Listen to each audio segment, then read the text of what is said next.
Welcome back. మనం regular గా ఎన్నికలకు ముందు ప్రచారంలో భాగంగానో లేదంటే ఇంకోతర విధంగానో మనం చూస్తూ ఉంటాము. ఎన్నికల తర్వాత మా పార్టీలోకి వచ్చే వాళ్ళని తెలంగాణ ఎన్నికల టైంలో కూడా మీరు వినే ఉంటారు. అయితే ఈ క్రమంలో తెలంగాణకు సంబంధించి అయితే ఎన్నికలు అయిపోయినాయి. 6వ దశ పోలింగ్ వరకు కూడా వచ్చేసాము. ఈ క్రమంలో తెలంగాణకు సంబంధించి బీజేపీ చేస్తున్నటువంటి వ్యాఖ్యలు, అటు కాంగ్రెస్ లో అంటే 15 ఆగస్టు లోపు రుణమాఫీ చేస్తామని ఏదైతే అన్నారో ఆ తర్వాత సీఎం ఉంటారా లేదంటే కాంగ్రెస్ నుంచి పెద్ద ఎత్తున బీజేపీకి వచ్చేటువంటి అవకాశం ఉంది, లేదంటే అక్కడే అనిశ్చితి కొనసాగేటువంటి అవకాశం ఉంది అన్నటువంటి వ్యాఖ్యలు చేసింది. అండ్ దాంతో పాటు బీఆర్ఎస్ నుంచి 25 మంది ఎమ్మెల్యేలు బీజేపీలో చేరుతారు అన్నటువంటి ప్రచారం కూడా చేస్తున్నటువంటి క్రమం కనిపిస్తోంది. ఎందుకు అండ్ ఇప్పుడు మారుతారు, అసలు ప్రభుత్వం ఉండదు, లేదంటే ఈ ఎన్నికలు మొత్తం ఓవరాల్ గా ఎన్నికలు అయిపోయిన తర్వాత సిచ్యువేషన్ మరోలా ఉంటుంది అని చెప్పేసి హింట్ ఇస్తున్నారా, లేదంటే ఏం జరుగుతోంది అన్నటువంటి చర్చ ఒకటైతే. అండ్ తెలంగాణలో ఎన్నికలు అయిపోయిన తర్వాత ఇప్పుడు కనుక చూసినట్లయితే రైతు చుట్టే రాజకీయం నడుస్తున్నటువంటి క్రమం కనిపిస్తోంది. ఇప్పటికిప్పుడు ఈ రుణమాఫీ కావచ్చు, బోనస్ కావచ్చు, విత్తనాలకు సంబంధించిన విత్తనాల కొరతకు సంబంధించి కావచ్చు, ధాన్యం కొనుగోలుకు సంబంధించి కావచ్చు, పెద్ద ఎత్తున చర్చ, మరోవైపు ప్రతిపక్షాల నుంచి ఆందోళన అయితే కొనసాగుతున్నటువంటి పరిస్థితిని మనం చూస్తూ ఉన్నాం. వీటిపై డిస్కస్ చేద్దాం. గెస్టులు రెడీగా ఉన్నారు. డాక్టర్ దత్తాత్రేయ గారు, బీఆర్ఎస్ సీనియర్ నాయకులు, లింగం యాదవ్ గారు, కాంగ్రెస్ అధికార ప్రతినిధి. నమస్తే అండి, welcome to the debate. And Naresh గారు, బీజేపీ సీనియర్ నాయకులు. నమస్తే అండి, welcome to the debate. And ముందుగా లింగం యాదవ్ గారు, మీతోనే స్టార్ట్ చేద్దాం, పొలిటికల్ గానే మాట్లాడుకొని వెళ్దాం. అండ్ ఏంటి అంటే కాంగ్రెస్ అంటే అసెంబ్లీ ఎన్నికల కన్నా ముందు అసలు కాంగ్రెస్ లో అనిశ్చితి ఉంటది, వస్తే సీఎం అవుతారు, ఎవరవుతారు, ఇటువంటిదే నడిచింది.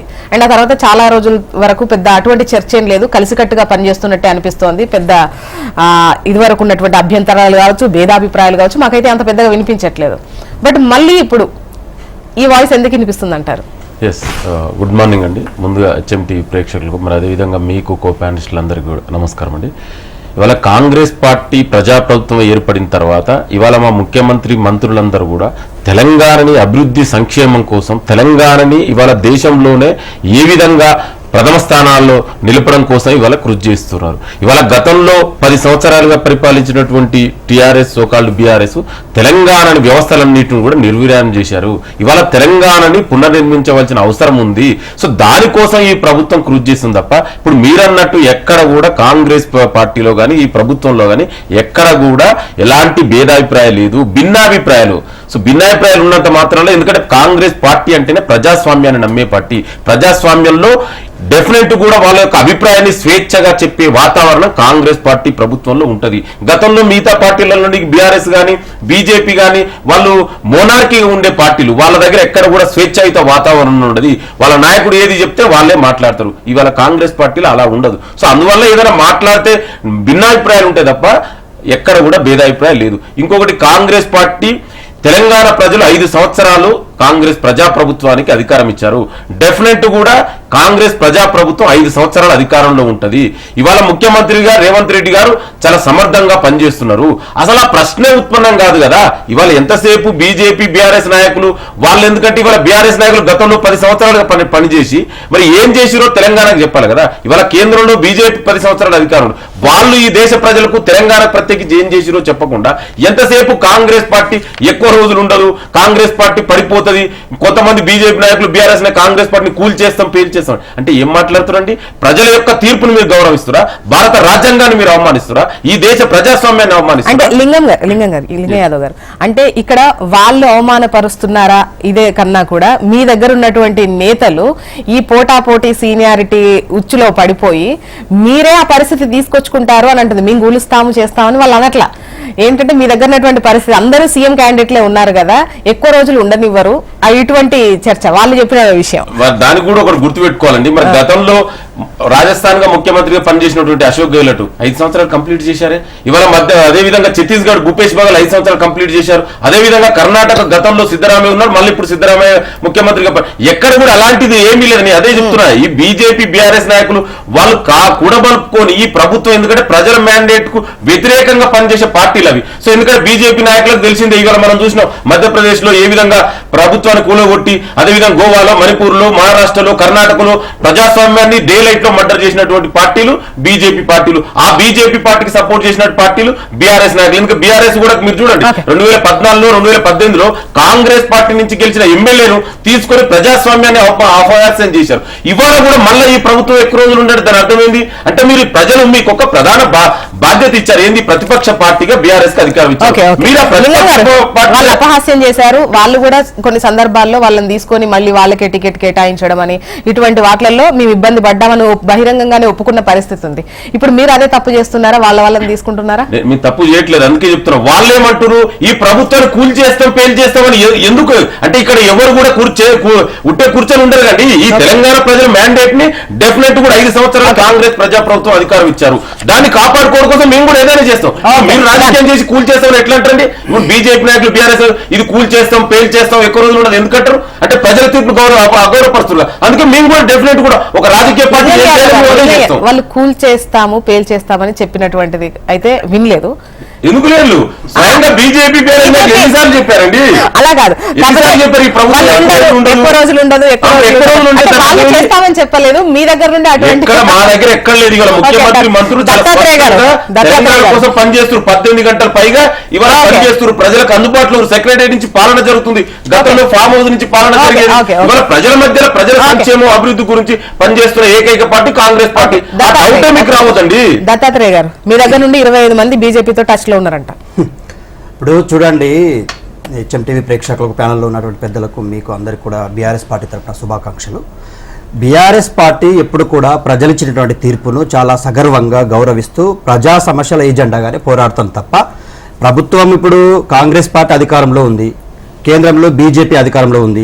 ఆ 2 పార్టీల మధ్య ఉన్నటువంటి సఖ్యత వలనో లేకపోతే వారి మధ్య ఉన్నటువంటి లోపాయికార ఒప్పందం వలనో మమ్మల్ని అబాసు పాలు చేసే ప్రయత్నం చేస్తున్నారు, మా మీద దుమ్మెత్తిపోసే ప్రయత్నం చేస్తున్నారు. ఇవాళ మేము బలమైనటువంటి ప్రతిపక్షంగా ఉన్నాం. ప్రజల తరపున మేము ప్రశ్నించడానికి ఉన్నాం. కానీ వాళ్ళు ఉంటారా ఊడతారా, వాళ్ళ మధ్య ఉన్నటువంటి అనైక్యతనా లేకపోతే ఆ నాయకత్వం మీద నమ్మకం లేకపోవడమా? ఇప్పుడు మనం కర్ణాటక రాష్ట్రంలో చూసాం. సిద్ధారామయ్య, డీకే శివకుమార్ మధ్య ఒక వైరం లాంటి వాతావరణం ఏర్పడింది. ఇక్కడ భట్టి గారికి రేవంత్ గారికి మధ్య నువ్వా నేనా అన్నట్టుగా సీఎం పదవి కోసం ఎన్ని చర్చలు జరిగినాయో మనం చూసాం. సో ఇవన్నీ అంశాలను దృష్టిలో పెట్టుకునే అంటే కాంగ్రెస్ పార్టీ అధికారంలోకి వచ్చిన ప్రతిసారి ఒక వాతావరణం ఎట్లా ఉంటుందంటే ప్రతి ఒక్కరు కూడా సీఎం అభ్యర్థుల్లాగానే ఫీల్ అవ్వడం, ప్రతి ఒక్కరు వాళ్ళ సెల్ఫ్ స్టేట్మెంట్స్ ఇచ్చుకోవడం. ఇప్పుడు ఓకే అండి, గతంలో ఒకలా ఉండే ఇప్పుడు పరిస్థితి వేరులా ఉన్నట్టు అనిపించట్లేదా?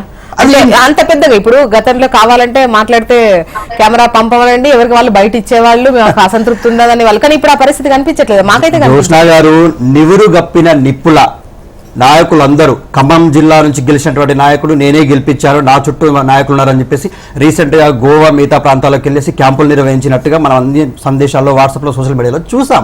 ఇప్పుడు ఇక్కడ ఉన్నటువంటి నాయకత్వంలో భట్టి గారు నేను సీఎంతో సమానం కాబట్టి నాకు 2 రాష్ట్రాలు ఇన్ఛార్జ్ ఇచ్చారు కాబట్టి I'm also capable as chief minister, నాకు కూడా అర్హత ఉంది అని చెప్పేసి తను ప్రకటించుకుంటున్నారు. సో వాళ్ళ మధ్య ఉన్నటువంటి అనైక్యత, బహునాయకత్వము, అపనమ్మకము, ఇప్పుడున్నటువంటి ముఖ్యమంత్రి నాయకత్వం మీద అపనమ్మకము, పారాషూట్ వేసుకుని వచ్చి కేవలం 18 నెలల్లో పిసిసి ప్రెసిడెంట్ తీసుకొని ఆ తర్వాత అందరినీ కూడా బెదిరించి భయపెట్టి ఏదో నయానో భయానో ఇవాళ ముఖ్యమంత్రి సీట్లో కూర్చున్నాడు. తనకు అది ఖచ్చితంగా ముళ్ళకంచె లాంటిది, అది ఖచ్చితంగా అది కొనసాగదు అనేటువంటిది.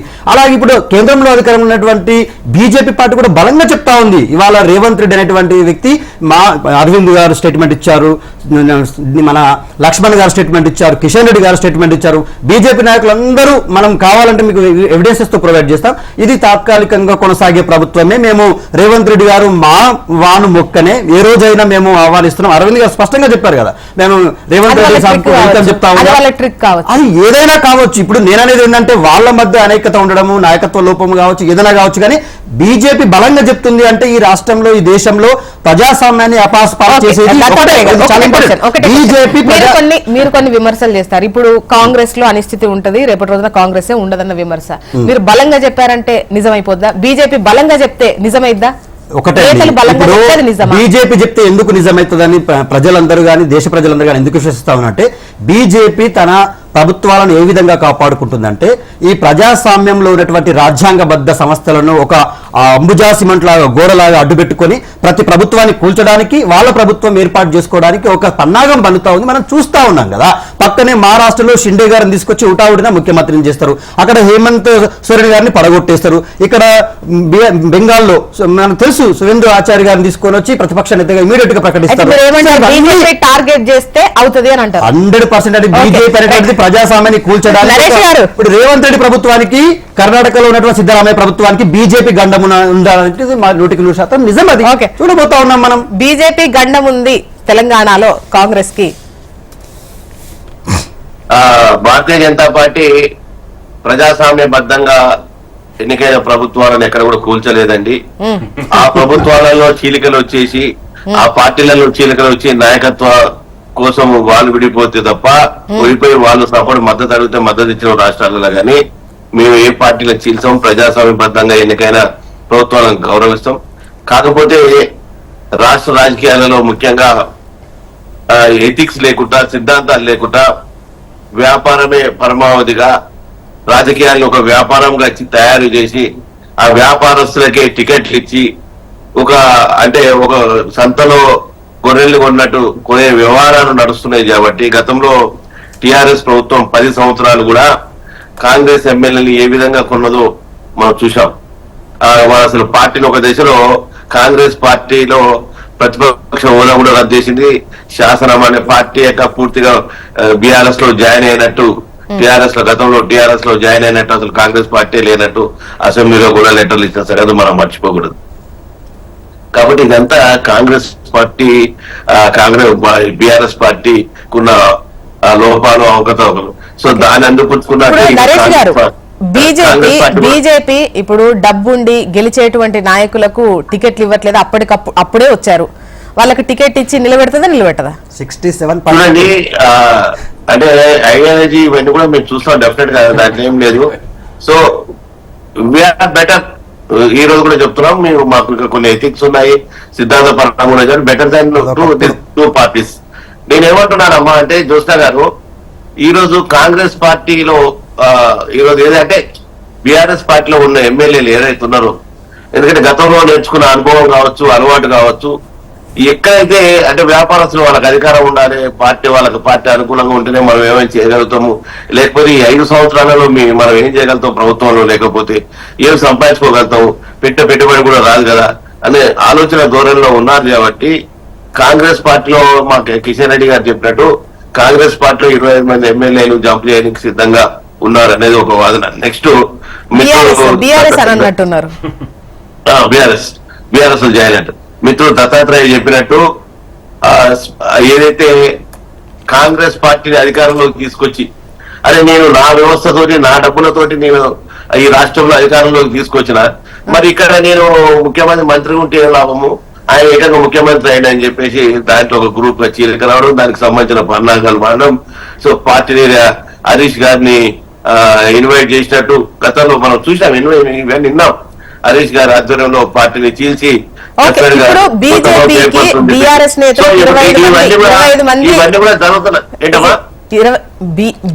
నేతలు, బీఆర్ఎస్ ఎమ్మెల్యేలు 25 మంది బీజేపీలోకి రాబోతున్నారు ఎన్నికలు అయిపోయిన తర్వాత అని బీజేపీ సీనియర్ నేత ఇచ్చినటువంటి స్టేట్మెంట్. అంటే ఇప్పుడు వాళ్ళు బలమైన ప్రతిపక్షంగా ఉన్నారు, అయితే అధికార పక్షంలోకి పోవాలనుకుంటారు. మీతో అంటే వాళ్ళతో కంపేర్ చేస్తే అక్కడ ఉండడమే బెటర్ కదా. సర్వేలు అన్ని కూడా భారతీయ జనతా పార్టీ వైపు చూపిస్తున్నాయి. బీజేపీ మన ఎంపీ సీట్లలో రేపు జూన్ 4 రిజల్ట్ ఏదైతే ఓపెన్ అవుతుందో ఆ ఓపెన్ లో కనీసం 10 నుంచి 11 స్థానాలు భారతీయ జనతా పార్టీలోకి వస్తున్నాయి. కాబట్టి భారతీయ జనతా పార్టీ అధికారంలోకి త్వరలో వచ్చే అవకాశం ఉంటుంది. కాబట్టి అంటే ఏంటి 25 మందితో రిజైన్ చేయించి మళ్ళీ ఎన్నికల్లోకి వెళ్తారా నరేష్ గారు? మామూలుగా అయితే బీజేపీలోకి ఎవరైనా వస్తే ఆషామాషిగా ఊరికే తీసుకోరు. సో అందరితో రిజైన్ చేయించి మళ్ళీ ఎన్నికలకు పోతారా? మా దగ్గర సంప్రదింపులు జరిపిన నేతలకు మేము అదే చెప్పాము. అది బీఆర్ఎస్ నేతలు కావచ్చు, ఇంకెవరైనా సరే మా పార్టీలోకి వస్తున్నారు డెఫినెట్ గా రిజైన్ చేసి రావాల్సిందే అన్నాము. అట్లనే గతంలో లగడపాటి రాజగోపాల్ రెడ్డి మొదలు పెడితే అందరు రిజైన్ చేసిన లేదు తప్ప ఎవరు కూడా మేము తీసుకోవడం జరగదు. ఏదో పార్టీ మీద గెలిచిన వాళ్ళని తీసుకొచ్చి వాళ్ళకి మంత్రి పదవులు ఇచ్చే చెడు అలవాటు మాకు అసలు లేనే లేదు. డెఫినెట్ గా వాళ్ళు రిజైన్ చేయాల్సిందే, రావాల్సిందే. భారతీయ జనతా పార్టీ తరఫున పోరాటం చేసి ఫైట్ చేసి ఎలక్షన్ లో గెలవాల్సిందే. అంతే తప్ప ఏరే పార్టీ మీద గెలిచిన వాళ్ళని మేము తీసుకోము. వాళ్ళు మా బాజాప్తగా భారతీయ జనతా పార్టీ గుర్తు మీద గెలవాల్సిందే అండి. మాకు ఆ ఎథిక్స్ ఉన్నాయి డెఫినెట్ గా. ఇప్పుడు బీజేపీ వైపు అంటే ఎందుకు చూస్తారు అనేది ఓన్లీ సెంట్రల్ ఈ ఎలక్షన్స్ కు సంబంధించి కేంద్రంలో అధికారంలో ఉండడం వల్లనే ఇప్పుడు కాంగ్రెస్ కాకపోతే బీజేపీ అని చూస్తారా? తెలంగాణ ప్రయోజనాలు వీటన్నిటిపైన ఆలోచిస్తే బీఆర్ఎస్ లోనే ఉంటే కరెక్ట్ అని ఆలోచిస్తారు, మా దగ్గరే ఉంటారని వాళ్ళు ధీమా వ్యక్తం చేస్తున్నారు. తెలంగాణ ప్రయోజనాల కోసము ఈ రాష్ట్రంలో పాటుపడ్డా అంటే అది భారతీయ జనతా పార్టీ, ఎంతో కొంత కాంగ్రెస్ పార్టీ. నేను కాదనలేదు, వాస్తవాలు మాట్లాడతాం. తెలంగాణ నా వల్లనే వచ్చింది, తెలంగాణనే నేను తెచ్చానని చెప్పేసి ఈ 10 సంవత్సరాల్లో తెలంగాణని మిగులు బడ్జెట్ కున్న రాష్ట్రాన్ని అప్పులపాలు చేయలేదా? విధ్వంసంగా జరగలేదా? ఈ రోజు మనం చూస్తే ఎంత ఘోరం. కాళేశ్వరం ప్రాజెక్టు తీసుకుపోయి దాంట్లో మనకి తెలంగాణ సొమ్మంతా దాంట్లో ఉంది. నిన్న ఒక మేడిగడ్డ పిల్లర్ దగ్గర దాని పనులు రిపేరింగ్ చేస్తుంటే పెద్ద ఓన్ పడేసి అక్కడ కార్మికులు వాళ్ళందరూ కూడా పారిపోయారు. దీంట్లో మేము పడతామేమో అని చెప్పేసి. సో ఎంత పెద్ద ఓన్ ఈ రోజు అన్ని పేపర్లలో మనం చూస్తున్నాం. ఎంత పెద్ద స్కామ్ ఈ రోజు ఇవన్నీ కూడా.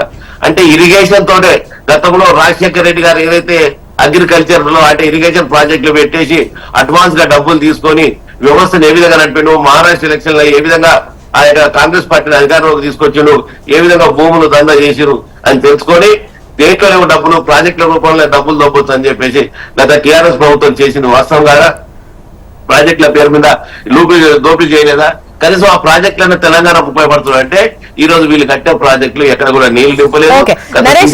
పొలిటికల్ గా తెలంగాణపై బీజేపీ ఫోకస్ ఏంటి? డెఫినెట్ గా తెలంగాణ రాష్ట్రంలో భారతీయ జనతా పార్టీ అధికారంలోకి రావాలి. ఎందుకంటే తెలంగాణ కోసం కలలు అన్నది ఎప్పుడు తెలంగాణ ఉద్యమాన్ని సపోర్ట్ చేసింది. 99 నుంచి కూడా ఒక ఓటు 2 రాష్ట్రాల తీర్మానంతో మేము సమైక్య ఆంధ్రప్రదేశ్ ఉన్నప్పటి నుంచి ఉన్నాము. ఈ డెఫినెట్ గా తెలంగాణలో ఎందుకంటే భారతీయ జనతా పార్టీ అది పెట్టిన తర్వాత ఏదైతే 1980లో భారతీయ జనతా పార్టీ స్టార్ట్ అయిన తర్వాత మాకు వచ్చిన ఎంపీ సీట్లలో ఫస్ట్ సీట్ చందుపట్ల జంగారెడ్డి గారు గెలిచారు. కాబట్టి తెలంగాణలో ఇక్కడ మా యొక్క భావజాలము, హిందుత్వ లక్షణాలు, ఈ ఐడియాలజీ ఇవన్నీ ఈ ప్రాంతం ఈ గడ్డపై ఉన్నది కాబట్టి సో ఈ గడ్డ మీద అధికారంలోకి రావాలని మేము కోరుకున్నాము. అయితే కొన్ని కారణాల వల్ల అప్పట్లో టీడీపీతో పొత్తు పెట్టుకోవడం వల్ల మా పార్టీ వెనకబడే మాట వాస్తవం. కానీ ఇప్పుడు మాకు ఎవరితో పొత్తులు లేవు. సంపూర్ణంగా మా పట్ల ప్రజల విశ్వాసం ఉన్నది. సో వాళ్ళ నమ్మకాన్ని మేము ఇదే అనుకోవచ్చు. ఇప్పుడు ఎన్నికలు ఈ ఎంపీ ఎలక్షన్స్ తర్వాత వాళ్ళ నమ్మకాన్ని మీ ప్రజల యొక్క నమ్మకాన్ని క్యాచ్ చేసుకోలేకపోయాం కాబట్టి కొన్ని చిన్న చిన్న మిస్టేక్స్ వల్ల మేము అసెంబ్లీ ఎలక్షన్ లో మేము వాళ్ళ ఆశయం నెరవేర్చలేకపోయాము. ఈ ప్రజల యొక్క ఆశయం డెఫినెట్ గా నరేంద్ర మోడీ గారి పరిపాలనలో దేశం మొత్తం కొనసాగుతుంది కాబట్టి ఈ రాష్ట్రంలో కూడా వారి యొక్క పరిపాలన ఉంటే బాగుంటుంది, ఆ బీజేపీ ప్రభుత్వం ఉంటే బాగుంటుంది ప్రజలను కోరుకుంటున్నారు. మీరు అబ్జర్వ్ చేస్తారో లేదో కాంగ్రెస్ పార్టీ, బీఆర్ఎస్ పార్టీ 2 పోటీ పడి కూడా ఈ యొక్క హామీలు విపరీతంగా ఇచ్చినాయి. రాష్ట్రం అప్పులపాలు ఉన్నది, అది ఇప్పుడు ఇంప్లిమెంట్ చేయడం సాధ్యం కాదు. అసలు రాష్ట్ర ప్రభుత్వం మనగడకే ప్రభుత్వం ఇబ్బందికరం. అంటే వీళ్ళు ఏకంగా ఆయన 10,000 ఇస్తే నేను 15,000 ఇస్తాను. కానీ భారతీయ జనతా పార్టీ అధికారం కోసం ఉచిత పథకాలు ఇవ్వలేదు. నరేష్ గారు ఒక క్వశ్చన్ అంటే ఒకవేళ గెలిచే అంటే మీరు ఒకవేళ ఇక్కడ గెలుస్తారు అన్నటువంటి ఏ మాత్రం నమ్మకం ఉన్నా కూడా మీరు కూడా సంక్షేమ పథకాలు పెద్దగానే అనౌన్స్ చేసే వాళ్ళేమో. అది తప్పండి. దేశం మొత్తం ఇప్పుడు ఏపీ విషయానికి వద్దాము. ఏపీలో కూటమిలో ఉన్నారు, కూటమికి సంబంధించి మేనిఫెస్టో చూసాము, పెద్ద ఎత్తునే ఉంది, దానికి మీరు సపోర్ట్ చేశారు. అంటే ఒక విధంగా గెలిచే అవకాశం ఉంది అని అంటే ఖచ్చితంగా మీరు అంత పెద్ద ఎత్తున ఇస్తారు. జోస్న గారు మీరు చాలా స్పష్టంగా చాలా క్లారిటీగా అర్థం చేసుకోవాల్సిన విషయం ఉన్నది. చెప్పండి. మీతో పాటు ప్రేక్షకులు వీళ్ళందరూ కూడా ఏపీకి సంబంధించిన మేనిఫెస్టోలో అక్కడ చంద్రబాబు నాయుడు, పవన్ కళ్యాణ్ దాన్ని ఇనాగ్రేట్ చేసి తప్ప ఆ రోజు భారతీయ జనతా పార్టీ ఓవరాల్ గా మా ఐడియాలజీ వేరు, మా కథ వేరు. సరే కూటమి ఎందుకు కలిసామంటే అక్కడ కొన్ని పరిస్థితుల వల్ల కలవాల్సి వచ్చింది, కలిసాం. కానీ డెఫినెట్ గా మేము ఉచిత పథకాలు ప్రజల్ని సోమరుగా తయారు చేయడానికి ఇవన్నిటికీ మేము వ్యతిరేకమండి. ప్రజలు బతకాలి, వాళ్ళకి ఎంప్లాయ్మెంట్ క్రియేట్ చేయాలి, ఆత్మాభిమానంతో బతకాలి. ప్రజల్ని ఈ దేశాన్ని కాపాడుకోవాలి, ఈ దేశ యొక్క యువతను కాపాడాలి. వాళ్ళని నిరుద్యోగులుగా తయారు చేసి వాళ్ళు ఎందుకు పనికిరాకుండా తయారు చేయకూడదండి. సో ఈ యొక్క మా యొక్క అంటే మా ఐడియాలజీ తగ్గట్టు మేము పోతాం తప్ప దాంట్లో మేము పోటీ చేసింది ఎంతమో మేము చాలా తక్కువ స్థానాలు కదా, మేము 10% కూడా మేము స్థానాలు పోటీ చేయలేదు కదా. విధానం ఒకటి. ఇప్పుడు భావసారూప్యత ఉన్నటువంటి పార్టీలే కలిసి ముందుకెళ్తాయి. మేము ఎంత చేశాము ఏంటి అన్నా కూడా కలిసి అయితే నడిచారు కదా. ఇప్పుడు మీరు ఓవరాల్ గా మా యొక్క స్పష్టంగా నేషనల్ ఎజెండా సపరేట్ గా ఉన్నది. మా నేషనల్ ఎజెండా కరపత్రాలు కూడా ఆంధ్రప్రదేశ్ లో మేము పంచాము. సో వాళ్ళ మేనిఫెస్టో ప్రకారంగా పూర్తిగా మేము పోయి ఉంటే అక్కడ మా యొక్క నేషనల్ ఎజెండా మా యొక్క దాని కరపత్రాలు పంచవలసిన అవసరం లేదు కదా. కాబట్టి చాలా క్లారిటీ ఉన్నది. So don't compare Andhra Pradesh Telangana compare చేస్తూ తెలంగాణలో మేము పూర్తి స్థాయి బలంగా ఉన్నాం. డెఫినెట్ గా అధికారంలోకి వచ్చేది ప్రజలందరూ కూడా కోరుకుంటున్నారు. కాంగ్రెస్ పార్టీ వచ్చి బీజేపీ రావాలని. లింగం యాదవ్ గారు, మీరే ఇప్పుడు చూసారంటే ఒక విధంగా చెప్పాలంటే పోటీగా సంక్షేమ పథకాల అనౌన్స్మెంట్ జరిగింది. వాటికి సంబంధించి అవి తీర్చలేనివి. ఆల్రెడీ పెద్ద ఎత్తున అప్పు ఉంది. ఆ అప్పు తీర్చడానికే సరిపోతుంది. గత ప్రభుత్వ అంటే ఎంతవరకు అమలు చేస్తున్నాయో అవి అమలు చేయడమే అక్కడికక్కడికి సరిపోతున్న క్రమంలో మీరు అంతకు మించి ఇచ్చారు. ఇది మోసమే అన్న విధంగా నరేష్ గారు చెప్తున్నారు. ముందుగా మోసం గురించి మాట్లాడితే బీజేపీ నాయకులు ఇప్పుడు మాట్లాడుతారు. కనీసం వాళ్ళు అలయన్స్ లో ఉన్నటువంటి ఆంధ్రప్రదేశ్ లో వాళ్ళ విత్ ఇన్ ద పార్టీలో కూడా కనీసం వాళ్ళకే నమ్మకం లేదు వాళ్ళ మేనిఫెస్టో మీద. సో అదే సరే, అది వాళ్ళ విషయం. ఇవాళ మోసం గురించి మాట్లాడితే ఇవాళ దేశంలో బీజేపీ చేస్తున్న 10 సంవత్సరాలుగా బీజేపీ చేసిన మోసాల గురించి కూడా మనం మాట్లాడుకోవాలి. ఇవాళ ఆనాడు ప్రధానమంత్రి అయ్యేటప్పుడు ఏం చెప్పారండి? ఇవాళ సంవత్సరానికి 2 కోట్ల ఉద్యోగాలు అన్నాడు. మరి 10 సంవత్సరాలు అయింది. 20 కోట్ల ఉద్యోగాలు ఎవరికి ఇచ్చారండి? ఇవాళ రైతుల ఆదాయం రెట్టింపు చేస్తా అన్నాడు. రైతులకు పెన్షన్ ఇస్తున్నాడు. ఎక్కడ పోయిందండి? ఇవాళ పెన్షన్ ఇవ్వకపోగా రైతుల ఆదాయం రెట్టింపు చేయకపోగా ఈ దేశానికి అన్నం పెట్టే రైతన్నలకు ఇవాళ ఢిల్లీ నడియొద్దుల్లో నల్ల చట్టాలకు వ్యతిరేకంగా పోరాడుతుంటే వాళ్ళ మీద ఇవాళ కాల్పులు జరిపినటువంటి చరిత్ర బీజేపీ నాయకులు. ఇవాళ 15 లక్షల కోట్ల రూపాయలు ఇవాళ కార్పొరేట్ కంపెనీలకి రుణమాఫీ చేసారు. మరి ఈ దేశానికి అన్నం పెట్టే రైతన్నలకు ఎందుకు చేయలేదండి? ఇవాళ వీళ్ళ ప్రేమ దేశ సంపద అంతా కూడా ఇవాళ అంబానీ ఆదాయాలకు దోషిపెట్టడమే. ఇవాళ దేశంలో ఉన్నటువంటి మీరు చూస్తారు మణిపూర్ లో ఏ విధంగా జరుగుతుందో. ఒక మహిళని వివస్త్రలు చేసి నడి రోడ్లో ఊరేగిస్తుంటే, ఈ దేశ ఆత్మగౌరవాన్ని నడి బజార్లో ఊరేగిస్తుంటే మరి ప్రధాని ఎందుకు మాట్లాడండి? వీళ్ళు ఎవరికండి? వీళ్ళు దేశం కోసం ధర్మం కోసం అని చెప్పేది ఇవాళ దేశ సంపద అంతా ఎవరికి దాచి పెడుతురండి? ఇవాళ వీళ్ళు చేసేది ఇవాళ ప్రజాస్వామ్యం. ఇవాళ ఇంకోటి వాళ్ళ కరప్షన్ దీని గురించి కూడా మాట్లాడుతారు. ఇవాళ బీజేపీలో జాయిన్ అయితే వాళ్ళు ఏదో చిన్నప్పుడు నిర్మా సోప్ అనే యాడ్ వచ్చేది. అంటే బీజేపీలో జాయిన్ అయితే వాళ్ళు కరప్టెడ్ కాదు. బీజేపీలో కాకముందుకు వాళ్ళ మీద ఈడీ రైడ్లు, సిబిఐ రైడ్లు, ఐటీ రైడ్లు చెప్తాయి. ఇవాళ సుజనా చౌదరి ఎవరండి? సీఎం రమేష్ ఎవరండి? అదేవిధంగా అశోక్ చౌన్ అవినీతి కేసులు ఈ వేలో వెళ్ళినప్పుడు వాళ్ళని మీరు ఉతికారేయండి, మిమ్మల్ని వాళ్ళు ఆ నిర్మా సోప్ పెట్టి కడుగుతారు. ఇదంతా ముఖ్యంగా ఇచ్చినటువంటి హామీలు నెరవేర్చే వాటికి సంబంధించి ఏవైతే ప్రస్తుత ఆర్థిక పరిస్థితి ఎట్లా ఉంది, ఎంతవరకు చేయగలరు? ఒక విధంగా గతంలో బీఆర్ఎస్ ఇచ్చిన వాటికన్నా మీ అంతకు మించి ఉన్నాయి, డౌటే లేదు. సో ఎలా సాధ్యమవుతుంది? మేము వస్తే కనుక మా హామీలు ఎప్పుడు కూడా అంత పెద్ద ఎత్తున ఉండవు, అందుకోసం మా మేనిఫెస్టో కూడా చూడండి అని చెప్పేసి నరేష్ గారు అంటున్నారు. అది చెప్తున్నాండి. డెఫినెట్ కూడా ఇవాళ మేము ఇచ్చిన తెలంగాణ మేనిఫెస్టో అసెంబ్లీ ముందు ఏదైతే మేనిఫెస్టో అది ప్రతిది కూడా అమలు చేస్తాం. ఎస్, మీరు అన్నట్టు ఇవాళ గతంలో మిగులు రాష్ట్రం బడ్జెట్ ఉన్నటువంటి రాష్ట్రాన్ని బీఆర్ఎస్ 10 ఏళ్ల పాలనలో అప్పుల కుప్పగా మార్చారు, వ్యవస్థలన్నిటి కూడా నాశనం చేశారు. అందుకే ఈ ప్రభుత్వం ఒక పన్నేతర ఆదాయం పెంచాలి, ఇవాళ ప్రజల మీద పన్నులు పడకుండా ఏ విధంగా ఇన్కమ్ జనరేట్ చేయాలనే దాని గురించి ఈ ప్రభుత్వం ఆలోచిస్తుంది. డెఫినెట్ కూడా మీరు చూడండి, ఇవాళ మేము అనుకునే అదే విధంగా ఇవాళ రైతు బంధు ఎక్కడ కూడా రైతు భరోసా ఆపలేదు. ఎందుకంటే ఈ తెలంగాణకు రైతన్న చాలా ఇంపార్టెంట్. కాంగ్రెస్ ప్రభుత్వం అంటేనే ఇవాళ రైతు సంక్షేమం, రైతు అభివృద్ధి గురించి పనిచేసే పార్టీ ప్రభుత్వం. సో అందుకే మేము ఎక్కడ ఎస్ మీరు అన్నట్టు కొంచెం అమౌంట్ గురించి ఇక్కడ ప్రాబ్లం అవుతుంది బడ్జెట్ గురించి. అయినా కూడా ఇవాళ రిజిస్ట్రేషన్ పేరు మీద ఇవాళ పన్నేతర ఆదాయాలు, రిజిస్ట్రేషన్ పేరు మీద కొత్త కంపెనీలు ఇన్వైట్ చేసి ఇవాళ తెలంగాణకు పెట్టుబడులు ఇన్వైట్ చేసి ఇవాళ ప్రజల మీద పన్నుల భారం లేకుండానే ఆదాయాన్ని ఎట్లా పెంపొందించుకోవాలనే దాని గురించి ఇవాళ ఈ ముఖ్యమంత్రి మంత్రులందరూ కూడా నిరంతరం ఆ విధంగానే ప్రయత్నిస్తారు. డెఫినెట్ కూడా మేము ఇచ్చిన హామీలు అయితే అమలు చేసి తీరుతాం. ఇవాళ బీజేపీ బీఆర్ఎస్ నాయకులు చెప్తారు, మాకంటే కూడా వాళ్ళు అదే చెప్పారు. మేము 10,000 ఇస్తుంటే వాళ్ళు 15,000. ఇప్పుడు ఎవరైనా ఎక్కడి గురించి సొంతగా డబ్బు తీసుకొచ్చి ఎవరు పెట్టరండి. మేము అదే చెప్తున్నాం, ఎట్లా ఇన్కమ్ జనరేట్ చేయాలని ఆలోచిస్తున్నాం. ఇవాళ తెలంగాణలో ప్రభుత్వం ఏర్పడి ఎన్ని రోజులు అవుతుందండి? ఇవాళ వచ్చిన 100 రోజుల్లో మేము 6 గ్యారెంటీలు 5 గ్యారెంటీలు అమలు చేసినాం. ఇవాళ 3 నెలల నుంచి మోడల్ కోడ్ ఆఫ్ కండక్ట్ అమల్లో ఉంది. ఇక్కడ కొత్త నిర్ణయాలు తీసుకోరాదు. మీరు వెయిట్ చేయండి. మీరు ఆ మాత్రం కూడా ఆ పేషెన్స్ లేకుంటే ఈ ప్రభుత్వం మీద దుమ్మెత్తిపోస్తే మరి 10 సంవత్సరాల్లో మీరేం చేసినా మాట్లాడాలి కదా. 10 ఏళ్లుగా బీజేపీ కేంద్రంలో ఉంది. ప్రజలకు ఏం చేసినా చెప్పు. ప్రత్యేకించి తెలంగాణకు నువ్వేం చేసినావు? విభజన చట్టంలో ఉన్నట్టు హామీలు అమలు చేసావా? బయ్యారం ఉక్కు factory, college railway coach factory, ITR మేము ఇచ్చిన ఐటీఆర్ ప్రాజెక్ట్ ని పక్క రాష్ట్రానికి తీసుకెళ్లిరు. కనీసం ఆ రోజు పాలమూరు రంగారెడ్డి జాతీయ హోదా అది ఇవ్వలేదు. ఒక ఐఏఎం తీసుకురాలండి. అంటే ఇచ్చినప్పుడు క్లియర్ కట్ గా ఇది తెలంగాణకి ఇచ్చేసాం అని మీరు క్లియర్ కట్ గా ఆ రోజు చేసి ఉంటే ఇప్పుడు ఈ ఫీజిబిలిటీ ఉంది, అది లేదు, ఇది లేదు అని ఇటువంటి కారణాలతోని పరిశీలించిన తర్వాత ఇచ్చేటువంటి అంశం మీరు చేర్చడం వల్లనే అది పక్కకు పోయాయి. ఇయ్యడం ఇచ్చేసి ఉంటే ఇటువంటి పరిస్థితి అసలు ఈ వాదనే వచ్చేది కాదని మేము అదే చేస్తున్నాం. ఇప్పుడు కూడా అమలు చేస్తామని చెప్తున్నాం, మీరు అర్థం చేసుకోవట్లేదు. మేము డెఫినెట్ కూడా ఇవాళ తెలంగాణ ప్రజలు ఈ ప్రజా ప్రభుత్వానికి 5 సంవత్సరాలు అధికారం ఇచ్చారు. ఇవాళ మేము ప్రతిదీ కూడా అమలు చేసి తీరుతాం అంటున్నాం. మీరు వెయిట్ చేయండి, ఆ పేషెన్స్ ఉండాలి కదా. మీకు అమలు గురించి నేను చెప్పనా, బీఆర్ఎస్ అమలు గురించి దళితుల ముఖ్యమంత్రి, దళిత 3 ఎకరాలు, ఇంటికో ఉద్యోగం, కేజీ పీజీ విద్య, నియోజకవర్గానికి 1,00,000 ఎకరాలు, డబుల్ బెడ్రూమ్ ఇల్లు, ఇవన్నీ ఏం చేసిరండి? మీరు 10 ఏళ్ళు చేస్తే మేము అడిగితే బాధపడతాం. మీకు కనీసం మేము 100 రోజులు అవుతుంది కదా, 3 నెలల నుంచి మొదలు. బీజేపీ అడిగిన వాటికి అడిగాను, మీరు బీఆర్ఎస్ వాటికి బీజేపీ రెండు ఒకటి. ఇప్పుడు వాళ్ళిద్దరు అలాగే చెప్తారు కదా. కొత్త సపోర్ట్ చేసిన ఎవరండి? దేశ రాజకీయాలలో తెలంగాణ రాష్ట్ర ఏర్పాటుకు ముందు, తెలంగాణ రాష్ట్ర ఏర్పాటు తర్వాత ఉన్న పరిస్థితులన్నింటినీ అధిగమించి తెలంగాణ రాష్ట్రాన్ని ఈ దేశంలో ఒక నంబర్ 1 స్టేట్గా నిలబెట్టేటువంటి ఒక ముందు చూపున నాయకుడి చేతిలో తెలంగాణ సుభిక్షంగా ఉండే, సంక్షేమ పథకాల రారాజుగా తెలంగాణ సుభిక్షంగా వర్ధిల్లింది. 10 సంవత్సరాలలో మీరు ఏ ఒక్క సామాజిక వర్గాన్ని తీసుకోండి, ప్రతి ఇంటికి ప్రతి గడపకు ఏదో ఒక సంక్షేమ పథకాన్ని అందించిన ఘనత మాది. ఇవాళ సంక్షేమ పథకాలు అటుకెక్కినాయి.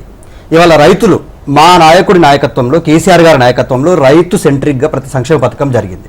ఇవాళ రైతులకు రైతు బంధు కావచ్చు, రైతు బీమా కావచ్చు, రైతులకు ఇచ్చేటువంటి ఉచిత కరెంటు కావచ్చు, రైతుకు ఎరువుల విషయంలో ఈరోజు మనం చూస్తా ఉన్నాం. ఏ గ్రామానికి వెళ్ళినా, ఏ జిల్లాకి వెళ్ళినా రోడ్ల మీద చెప్పులు పెట్టి, పేపర్లు పెట్టి పొద్దున ఉదయం 5 గంటల నుంచి లైన్లో నిలబడతా ఉన్నారు. మా నాయకుడి సమయంలో 10 సంవత్సరాల్లో ఏ ఒక్కడైనా అలాంటి చిత్రం కనిపించుంటే మేము ఏ దానికైనా సిద్ధమండి. రైతులకు కరెంటులు పోయి, పంటలు ఎండిపోయి, బోరున్న పొలాల్లో పడుకొని ఏడ్చిన పరిస్థితులు 10 సంవత్సరాలు ఎక్కడైనా చూసామా?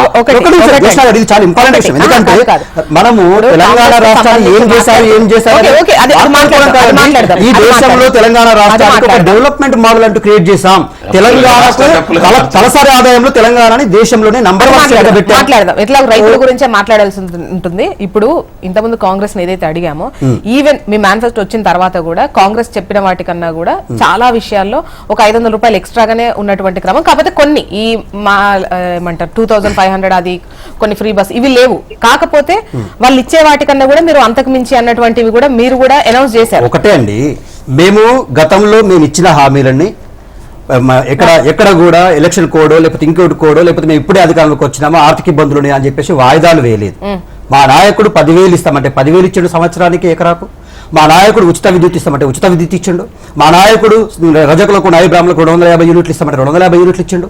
మేము ఏ ఒక్క సంక్షేమ పథకాన్ని కూడా ఇచ్చిన మాటను తప్పకుండా అమలు చేసినాం. ఇచ్చినవే కాదు, ఇవ్వని కూడా ఇచ్చినాం. మాట ఇవ్వని వాటిని కూడా ఇచ్చినాం. అదే ఒకటి. ఇవాళ FRBM లిమిట్స్ ప్రకారం, physical responsibility and budget management ప్రకారం ఈ రాష్ట్రాన్ని ఏ విధంగా నడిపించాలో ఒక అవగాహన లేని నాయకుడు, ఆర్థిక స్థితిగతిపై ఒక అవగాహన ఉండాలి. ఒక ఏ విధంగా బడ్జెట్ వస్తుంది, ఏ విధంగా పోతుంది. ఇవాళ రిజిస్ట్రేషన్ ఛార్జీలు ఇప్పుడు అంటా ఉన్నారు ల్యాండ్ విషయంలో, చాలా ఇంపార్టెంట్ ఇది. ఇవాళ దేశంలోనే తెలంగాణ యొక్క భూముల విలువను అత్యంత ఎక్కువగా పెంచి మన యొక్క రాష్ట్రాన్ని అన్ని జిల్లాలలో మనం 33 జిల్లాలు చేసుకొని ప్రతి జిల్లాకంటూ ఒక హబ్ను క్రియేట్ చేసినాం. ఇవాళ రేవంత్ రెడ్డి గారు ఏమంటా ఉన్నారంటే ప్రభుత్వ భూముల విలువను పెంచుతామంటా ఉన్నారు. ఫర్ ఎగ్జాంపుల్ జోష్నా గారు ఇవాళ 40,000 రూపాయల ప్రభుత్వ విలువ ఉంది ఒక గజం అనుకోండి ఒక ఏరియాలో. ఇవాళ దాన్ని 60,000 పెంచితే రైతుకు మనం తీసుకునేటువంటి వ్యక్తికి, భూమి తీసుకునేటువంటి వ్యక్తికి రిజిస్ట్రేషన్ ఛార్జీలు, ప్రభుత్వం పెంచినటువంటి రేట్లు, తర్వాత ఇవన్నీ కూడా రెట్టింపు అవడం వల్ల భూములు ఎవరు కొంటారండి? ఇప్పుడు చిన్న క్వశ్చన్ అండి, చెప్పండి. క్రయ విక్రయాలకు గనక తేడా ఉంటే ఇప్పుడు తీసుకున్న అమౌంట్ కి రిజిస్ట్రేషన్ చేయించాలి. అలా కాకుండా ప్రభుత్వ లెక్క ప్రకారం చేయించాలనుకోండి, మిగతా అమౌంట్ ఏదైతే ఉందో వాళ్ళు నల్లధనంగా మార్చుకునేటువంటి అవకాశం ఉంటుంది. ఎవరైతే మీరు నల్లధనం గురించి మాట్లాడుతున్నారు కాబట్టి భూముల క్రయ విక్రయాల విషయంలో ప్రభుత్వం ఇచ్చినటువంటి ఒక రేటు ఏదైతే ఉందో, మనకు తెలుసు సమాజంలో ఏ రకమైనటువంటి వ్యాపార వ్యవహారాలు జరుగుతా ఉన్నాయి, అమ్మకాలు జరుగుతా ఉన్నాయి మనకు తెలుసు. ఒక ప్రభుత్వం ప్రకటించిన రేటు 40,000 గజం అనుకోండి. ప్రభుత్వం 40,000 గజం అని చెప్పేసి కొనేటువంటి వ్యక్తి 40,000కి కొనడు కదండి, 60 లక్షలు పెట్టి కొన్నారు. ప్రభుత్వ లెక్క 20 లక్షలు ఉన్నది, 20 లక్షలకే రిజిస్ట్రేషన్ చేయిస్తారు. మిగతా 40 లక్షల లెక్కను ఎవరైతే పొందారో వాళ్ళు చూపించిన అవసరం లేదుగా. ఇప్పుడు ఒకటండి, మనము బ్యాంకుల ద్వారా తీసుకుంటే ఒక రకంగా ఉంటుంది, బ్లాక్ మనీ ఉన్న వాళ్ళు తీసుకునేటువంటిది ఒక రకంగా ఉంటుంది. ఈ దేశంలో ఇక్కడే కాదు, తెలంగాణ రాష్ట్రంలోనే కాదు, ఎక్కడైనా కూడా రియల్ ఎస్టేట్ వ్యాపారంలో 2 రకాల వ్యవస్థలు ఉంటాయి. ప్రభుత్వానికి చెల్లించే పనులు ఒక రకంగా ఉంటాయి, ప్రజలు వారిద్దరి మధ్యలో తీసుకునేటువంటి వ్యక్తి, అమ్మేటువంటి వ్యక్తి మధ్య జరిగేటువంటి అండర్స్టాండింగ్ కావచ్చు, మనీ ట్రాన్సాక్షన్స్ కానీ డిఫరెంట్గా ఉంటాయి. సో ఇక్కడ ఈ రిజిస్ట్రేషన్ ఛార్జెస్ అనేటువంటివి మా ప్రభుత్వంలో ప్రజలకు అందుబాటులో ఉండే విధంగా పెంచుకోవడం జరిగింది. ప్రజలకు ఏమాత్రం భారం పడకుండా ప్రభుత్వానికి ఆదాయం వచ్చే విధంగా ఒక వెసులుబాటును కల్పించుకున్నాం. కానీ ఇప్పుడు కాంగ్రెస్ పార్టీ రేవంత్ రెడ్డి గారు ఏమంటా ఉన్నారంటే రియల్ ఎస్టేట్ లో వ్యాపారం చేసి అధికారంలోకి వచ్చాడు కాబట్టి భూములపైన పూర్తి స్థాయిలో పట్టున్నటువంటి నాయకుడు అని చెప్పుకుంటున్నాడు కాబట్టి ఆయన చేస్తున్నది ఏంటంటే ప్రభుత్వ భూముల విలువ ఇప్పుడు 40,000 రూపాయలు గజం ఉంది అనుకుందాం హైదరాబాద్ ఒక ప్రాంతంలో, ఆ 40,000 మేము 60,000 చేస్తాం అంటుండు. మార్కెట్ వాల్యూ వేరు, ప్రభుత్వ వాల్యూ వేరు. మార్కెట్ వాల్యూ అనేటువంటిది ఆటోమేటిక్ గా ఎక్సీడ్ అయిపోయి ఉంది. ఇప్పుడు ఎగ్జాంపుల్ హైదరాబాద్ లో భూమి కొనాలంటే చాలా కాస్ట్లీ అయింది. ఎందుకంటే హైదరాబాద్ కు మనం అన్ని సంస్థలు తీసుకొచ్చి మన పరిశ్రమలు ఏర్పాటు చేసి ట్రాన్స్పోర్టేషన్ రోడ్లు ఇవన్నీ డెవలప్ చేశాం కాబట్టి ఆటోమేటిక్ గా హైదరాబాద్ యొక్క భూముల విలువ ఆమాంతం ఆకాశంలోకి వెళ్ళిపోయింది. ఇప్పుడు ప్రభుత్వం విలువ కూడా పెంచడం వల్ల మేము గతంలో ₹1 కూడా ప్రభుత్వ భూముల విలువలను మేము పెంచలేదు, రిజిస్ట్రేషన్ ఛార్జెస్ మాత్రం పెంచుకోవడం జరిగింది. ఇప్పుడు తీసుకునేటువంటి కస్టమర్ పైన రిజిస్ట్రేషన్ ఛార్జెస్ ప్లస్ ప్రభుత్వం పెంచినటువంటి భూముల విలువ ప్లస్ వాళ్ళు ఆల్రెడీ అమ్మేటువంటి తీసుకునేటువంటి వ్యక్తి మీద ఎవరైనా మార్కెట్ రేట్ బట్టి తీసుకుంటారు కదా అండి. మార్కెట్ రేట్ ప్రకారం అగ్రిమెంట్ అవుతుందండి, కానీ రిజిస్ట్రేషన్స్ మాత్రం ప్రభుత్వ రేట్ ప్రకారం అవుతాయి కదా. ప్రభుత్వ రేటు పెంచుతా అంటా ఉన్నాడు. ప్రభుత్వ రేటు పెంచడము రిజిస్ట్రేషన్ ఛార్జ్ అంటే తీసుకున్నటువంటి వ్యక్తి పైన 2 భారాలు పడతాయి కదా, భూముల విలువ పడిపోతుంది ఆటోమేటిక్ గా. నరేష్ గారు మీ ఒపీనియన్ ఏంటి? ఇప్పుడు కాంగ్రెస్ మిత్రుడు లింగం యాదవ్ గారు మాట్లాడుతూ ఈ 10 సంవత్సరాలలో వాళ్ళు ఏం చేశారు ఏంటి అంటే, ఏం చేశారో దేశ ప్రజలు గమనిస్తున్నారు. దేశ ప్రజలు ఈ రోజు బ్రహ్మరథం పడుతున్నారు. రేపు ఎలక్షన్లలో మేము 400 సీట్లు ఎందుకు చెప్తున్నామో, ఎన్ని సీట్లు వస్తాయో మీరు అందరూ చూస్తారు డెఫినెట్ గా. ఈ దేశంలో ప్రగతి పదంలో నడిపించింది ఇది కాదా? ఈ దేశంలో ముద్రణ రుణాలు ఇచ్చి కోట్ల మందికి ఈ రోజు ఎంప్లాయ్మెంట్ ఇవ్వలేదా? అంటే ఎంప్లాయ్మెంట్ అంటే ప్రభుత్వ ఉద్యోగాలలో ఇస్తేనే ఎంప్లాయ్మెంటా? సో ప్రభుత్వ రంగంతో పాటు ప్రైవేట్ రంగంలో కూడా ఎంకరేజ్ చేయడం. ఈ రోజు ఏదైతే మేక్ ఇన్ ఇండియా అని చెప్పేసి ఎంత మంది ఈ రోజు వ్యాపారవేత్తలు అంటే సొంతగా కొత్తగా వాళ్ళు తయారయ్యారు ఇండస్ట్రీస్లు, వీళ్ళందరినీ యువతను ఎంతమందిని తీసుకొచ్చి ఒకసారి నెట్ లోకి వెళ్ళి వాళ్ళంతా చూడమని చెప్పండి దేశం మొత్తంలో. ఈ రోజు మణిపూర్ ఘటన, మణిపూర్ కు సంబంధించి మాట్లాడుతున్నారు. మణిపూర్ కు సంబంధించిన అగ్నిగోళ ఏదైతే ఈ రోజు జమ్మూ కాశ్మీర్ విషయంలో ఏమైతే రావణ కాష్టంలో తగలబెట్టారో దీన్ని కూడా వీళ్ళు పోసిన కాంగ్రెస్ వాళ్ళు పోసినవి అవన్నీ కూడా ఈ నేలు కూడా తగలబడుతుందంటే ఈరోజు భారతీయ జనతా పట్టించినాక జరగలేదండి. ఆ ఉన్న 2 జాతుల మధ్యలో కొట్లాడ పెట్టింది కాంగ్రెస్ పార్టీ. దానికి వివరణ మొత్తం చరిత్రలో చదవని చెప్పండి తెలిసిపోతుంది. ఇంకా 3వ విషయానికి వస్తే వీరు ఇన్కమ్ సంబంధించి మేము ఏర్పాటు చేస్తున్నాము తెలంగాణ అభివృద్ధి. ఇన్కమ్ అంటే ఈరోజు పేపర్లలో వచ్చింది పెద్ద ఎత్తున మళ్ళా ఎక్కడెక్కడ ఐడెంటిఫై ఉన్నాయి భూములు, ప్రభుత్వ భూములు. గతంలో కేసీఆర్ ఏదైతే చేసిండో ఈయన కూడా అదే చేస్తున్నాడు. మేము కేసీఆర్ చేసినప్పుడు మొత్తుకున్న రేవంత్ రెడ్డి గారు ఈ రోజు ప్రభుత్వ భూముల అమ్మకానికి ఈ రోజు రంగం సిద్ధం చేసిండు. ప్రభుత్వ భూముల వెంచర్లు వేసేసి అమ్మాలనే రంగం సిద్ధం చేసిండు. సో ప్రభుత్వ భూములు అమ్ముకొని అభివృద్ధి అంటే ప్రభుత్వ భూములను అమ్ముకొని తెలంగాణ చేయాలి. ఎన్ని రోజులు అమ్ముతారు, ఎన్ని భూములు అమ్ముతారు ఉంటే తర్వాత ఇక్కడ ప్రభుత్వ భూములు అమ్ముతారని కాదు, మార్కెటింగ్ కి అదే విధంగా అంటే కొనడానికి అమ్మడానికి ఉన్నటువంటి తేడా ఏదైతే ఉందో క్రయ విక్రయాలది ప్రభుత్వ ధరకి మార్కెట్ లో ఉన్నటువంటి ధరకి చాలా వ్యత్యాసం ఉంది. సో ఆ మార్కెట్ ధరకే ప్రభుత్వ ధరను కూడా తీసుకొస్తే రిజిస్ట్రేషన్ ఫీ ఏదైతే ఉందో అది ప్రభుత్వానికి ఆదాయంగా మారుతుంది కదా. ఆ లెక్క ఏదైతే ఉందో ప్రభుత్వానికి చెప్పకుండా అక్రమార్కులు తప్పించుకుంటున్నారు. ఇప్పుడు ప్రభుత్వము ఆదాయం కోసము భూమి రేట్లు పెంచుతుంది. గతంలో బీఆర్ఎస్ పార్టీ గత 10 సంవత్సరాల్లో 3-4 సార్లు పెంచింది. ఈరోజు కాంగ్రెస్ పార్టీ కూడా పెంచుతున్నది. దాంట్లో డౌట్ లేదు, పెంచుతున్నది. ఆల్రెడీ ప్లాన్ చేసి దాని ప్రకారంగా సర్వే చేసి ఏ జిల్లాలో ఎంత పెట్టాలి ఎకరానికి. ఈ గతంలో 50,000 లక్ష రూపాయలు ఎకరం ఉన్నది, ఇప్పుడు 2 లక్షలు 3 లక్షలు అయింది, 5 లక్షలు అయింది. కొన్ని ఏరియాల హైదరాబాద్ చుట్టుపక్కల 8 లక్షలకు పోయింది. ఇప్పుడు దాన్ని ఎంత చేయాలి? సరే దానికి రాబడి ఎంత వస్తుంది ఏంది మరి? సరే దీనివల్ల ప్రభుత్వం నిజానికి కూడా సరే బ్లాక్ మనీ ఏదైతే ఉన్నదో దీనికి ఒక లెక్క కట్టినట్టు ఉంటది. సరే ప్రభుత్వం ఆదాయం కూడా పెరుగుతుంది. సరే ఇది ఎంతవరకు మార్కెట్ రేట్ ని ఈ గవర్నమెంట్ రేట్ బ్యాలెన్సింగ్ చేయడం అనేది అంటే ఎంతో కొంత దగ్గరగా తీసుకురావడం అనేది ఎవరు కాదని లేని విషయం. దీన్ని ఎవరు వ్యతిరేకించరండి. అంటే ఒక లెక్క ప్రకారం లేకుండా అడ్డగోలుగా పెంచితేనే వ్యతిరేకిస్తారు తప్ప ఒక లెక్క ప్రకారం ఉంటే ఎవరు అబ్జెక్షన్ చేయరు. ఎలాంటి ఎకనామిక్ అంటే ఆర్థిక ఆలోచన ఉన్న వాళ్ళు వ్యవస్థ గురించి తెలిసిన ఎవరు అబ్జెక్ట్ చేయరు. కానీ ప్రభుత్వము దాని మీద అమ్మకడం గురించి నేను మాట్లాడుతున్నాను. ప్రభుత్వ భూములను ప్రభుత్వ వనరులను అమ్ముకొని బతకాలనుకోవడం ఎంతవరకు ఎన్ని రోజులు చేయగలుగుతారు? ఇప్పుడు వీరు ఇచ్చిన 6 హామీలు, 66 పథకాలు, 6 గ్యారెంటీలు, 13 హామీలు, సో ఇట్ ఇంపాసిబుల్ ఇంప్లిమెంట్ చేయాలి. ఇప్పుడు ఆగస్టు 15వ తారీఖు ముఖ్యమంత్రి గారు నేను రైతులకు సంబంధించి మొత్తం రుణమాఫీ చేస్తా అంటున్నాడు. మరి ఆగస్టు 15 చేయకపోతే రిజైన్ చేస్తాడా? ఆ రోజు బడ్జెట్ లేకపోతే రిజైన్ చేస్తాడా?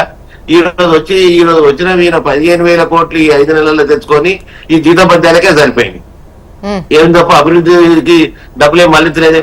మరి మా టిఆర్ఎస్ మిత్రుడు మాట్లాడతాడు, ఓ మేము ఇంత పడేసినాం అంత పడేసినాం, అసలు మా తాతల కాలంలో మీసాలకు సంపాదన రాసుకున్నాం అన్నట్టు మాట్లాడుతున్నాడు. గత 2.5 సంవత్సరాల నుంచి తెలంగాణ రాష్ట్రంలో ఏ కాలేజీలో కూడా స్కాలర్షిప్ ఇవ్వలేదు. మీకు తెలుసో లేదో, ఈ ప్రైవేట్ యూనివర్సిటీలకు లాస్ట్ ఎలక్షన్ ఉన్న మల్లారెడ్డికి, రాజేశ్వర రెడ్డి యూనివర్సిటీలకు స్కాలర్షిప్లు ఇచ్చేసి వాళ్ళు డబ్బులు ఎలక్షన్ లో పెట్టింది నిజం కాదా? ప్రైవేట్ యూనివర్సిటీలకు వీళ్ళు స్కాలర్షిప్ పేద పిల్లలు చదువుకుంటున్న ఇవ్వలేదు. అలాంటి ప్రైవేట్ ఇప్పుడు ఈ ఎన్నికలు అయిపోయిన తర్వాత ఎక్కువగా రైతుల చుట్టే రైతులకు కావాల్సినటువంటి ముఖ్యంగా ఒకటి రుణమాఫీకి సంబంధించి కాంగ్రెస్ నుండి క్లారిటీ అయితే ఇచ్చారు. ఆ తర్వాత ఇంకా మాట్లాడుకునేటువంటి అవకాశం అనుకోరాదండి. 15 ఆగస్టు లోపు చేస్తామని చెప్పారు. దాన్ని పక్కన పెడితే బోనస్ సన్నాలకు ఇవ్వడం కావచ్చు, ఒకవైపు ధాన్యం కొనుగోలుకు సంబంధించి కావచ్చు, విత్తనాల కొరత, ఈ అంశాలను ప్రతిపక్షాలు ఎత్తుకుంటున్నాయి కదా. సో ఏంటి అంటే ఒక్కొక్కటి మేము చేసుకుంటూ వస్తున్నాము, రాష్ట్ర బడ్జెట్ ను బట్టి చేసుకుంటూ, అంటే ఉన్నటువంటి నిధులను బట్టి చేసుకుంటూ వస్తున్నాము, అయినా కావాలనే నిందలేసేటువంటి ప్రయత్నం ప్రతిపక్షాలు చేస్తున్నాయి అని అటు కాంగ్రెస్ అంటోంది. విత్తనాలకు సంబంధించి దానికి సంబంధించిన నకిలీ విత్తనాలు ఇవన్నీ కూడా ప్రభుత్వాలు, గత ప్రభుత్వాలు పోరాటం చేశాయి. ఈ ప్రభుత్వాలు కూడా వాళ్ళ యాక్షన్ వాళ్ళు తీసుకున్నారు. ఈ రోజు ఏదైతే ఎరువులకు సంబంధించి మనము ఈ రోజు కరీంనగర్ లో మనము ఆ ఎరువుల ఫ్యాక్టరీ తెరిపించింది వాస్తవం కదా. దేశం మొత్తం మీద ఎరువులు ఏదో ఒక టిఆర్ఎస్ పార్టీలు మేమిచ్చినాం ఇది కాదు. మొత్తం యూరియా అన్నిటికీ నీమ్ కోటెడ్ కొట్టిన తర్వాత దేశం మొత్తం ఎరువులు ఏదైతే నరేంద్ర మోడీ గారి ఆధ్వర్యంలో ఇవ్వడం జరిగింది. వాళ్ళు ఎంత దుర్మార్గం అండి. టిఆర్ఎస్ బీఆర్ఎస్ మాట్లాడుతున్నారు. 10 సంవత్సరాలలో రైతులకు రైతు బీమా అప్లై చేయలేదు. ఫసల్ బీమా యోజన డబ్బులు కట్టకుండా రైతులను ఎన్నడూ కూడా ఆదుకోని వాళ్ళు ఎందుకు గవర్నమెంట్ మినిమం ఆ రుణ సంబంధించిన అంటే రాష్ట్ర ప్రభుత్వం నిష్పత్తి కట్టలేక ఆ పాలసీని ఇంప్లిమెంట్ చేయలేను. వాళ్ళు రాష్ట్రంలో గతంలో నరేష్ గారు ఈ ఫసల్ బీమా యోజన ఫస్ట్ 50% కట్టేవాళ్ళు, ఆ తర్వాత 25% ఎందుకు కేంద్రం తగ్గించుకుంది? ఆగండమ్మా. హార్టికల్చర్ కానీ ఎలాంటి అగ్రికల్చర్ కు సంబంధించిన ఏదైతే ఈ డ్రిప్ ఇరిగేషన్స్ ఇవన్నీ ఉన్నాయో దేనికి కూడా డబ్బులు ఇవ్వని ప్రభుత్వము బీఆర్ఎస్ ప్రభుత్వం. 10,000 ఇచ్చి మిగతా అన్ని రంగాలను నాశనం చేసిన ప్రభుత్వం బీఆర్ఎస్ ప్రభుత్వం. అది కాదా ఈ రోజు వాళ్ళు గొప్పలు మాట్లాడుతున్నారు. కాంగ్రెస్ పార్టీ రాష్ట్రంలో రైతుల దానికి సంబంధించి బీఆర్ఎస్ అయితే పెద్ద ఎత్తునే ఆందోళన చేస్తోంది కదా. ఒకసారి వాళ్ళ వర్షం తీసుకొని ఫైనల్ గా లింగం యాదవ్ గారు ఇప్పుడు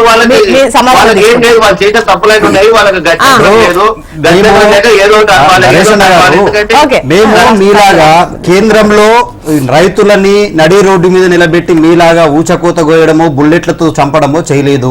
మీ కేంద్ర మంత్రులే జీబులు ఎక్కించి రైతులని నడి రోడ్ల మీద చంపేసినటువంటి చరిత్ర మీది.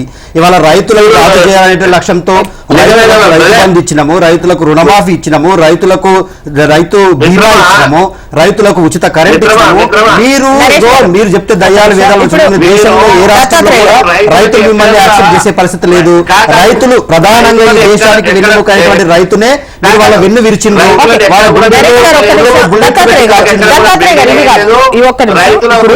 రాష్ట్రంలో ఏదైతే ఆందోళన చేస్తున్నారో బోనస్ కు సంబంధించి కావచ్చు, విత్తనాల కొరతకు సంబంధించి కావచ్చు. నరేష్ గారు ప్లీజ్.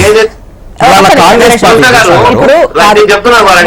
మీ టైంలో అసలు బోనస్ అన్న మాటే లేదు. ఇప్పుడు కాంగ్రెస్ హయాంలో బోనస్ అట్లీస్ట్ సన్నాలకైనా ఇస్తున్నారు, తర్వాత దొడ్డువాళ్ళకు కూడా ఇస్తాము.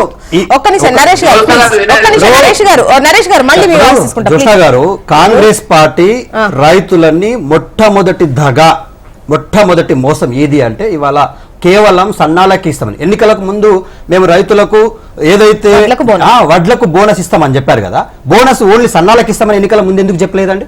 ఎన్నికలు అయిపోయే వరకేమో ఒక మాట, ఎన్నికలు అయిపోయిన తర్వాత ఇంకో మాట తప్పడంలో, దగా చేయడంలో, రైతులని నిండా ముంచడంలో కాంగ్రెస్ పార్టీకి వెన్నెతో పెట్టిన విద్య. ఇవాళ మొట్టమొదటిసారిగా ఏ ప్రాంతానికైనా వెళ్దామండి ఓన్లీ సన్నాలకి ఇవ్వడం ఏందండి? మరి మిగతా దొడ్డుగా వేసినటువంటి ఆ రైస్ కి అవన్నిటికీ